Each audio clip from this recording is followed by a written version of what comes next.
I was having a conversation last night with someone I had just met, and she admitted to having an addictive personality, so really has to watch what she consumes on a regular basis. And I immediately went, ugh, addictive personality doesn't sound accurate. Like, what is it that sounds false about that? And I said, is it that you have an addictive personality, or that there are other patterns running the show, like an emotional stuff from childhood, and that is leading to more addiction in the body? And she was like, no, I just have an addictive personality. I'm designed that way.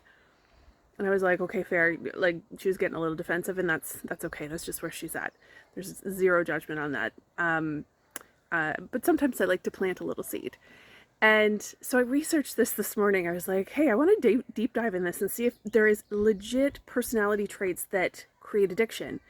And there actually is there is a myth of addictive personality. That's not really a thing.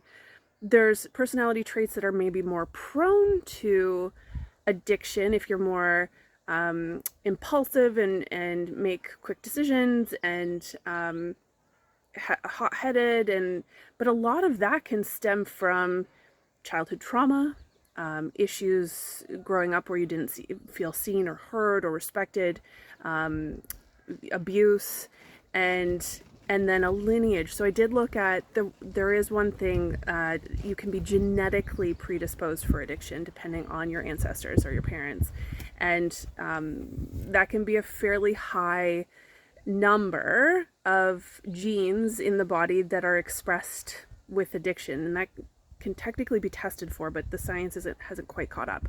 But I want to offer an idea that maybe it's not so much the genes themselves, because we know epigenetics. We know we can change our gene expression based on what we're eating and sleeping, and how we view the world, positively, negatively, whether we feel like victims, whether we feel, or, exercising and hanging out with good people and being in the now.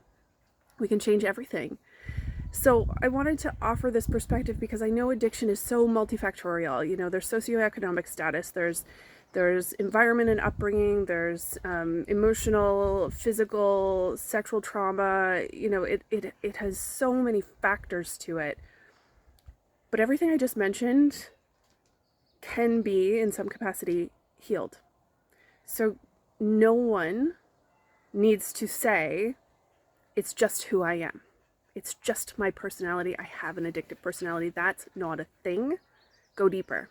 I challenge you to go deeper than that and to learn who you are at that core level and heal all of the patterns and conditioning that have been with you for centuries.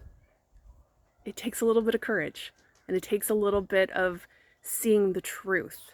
And I promise you it's worth it.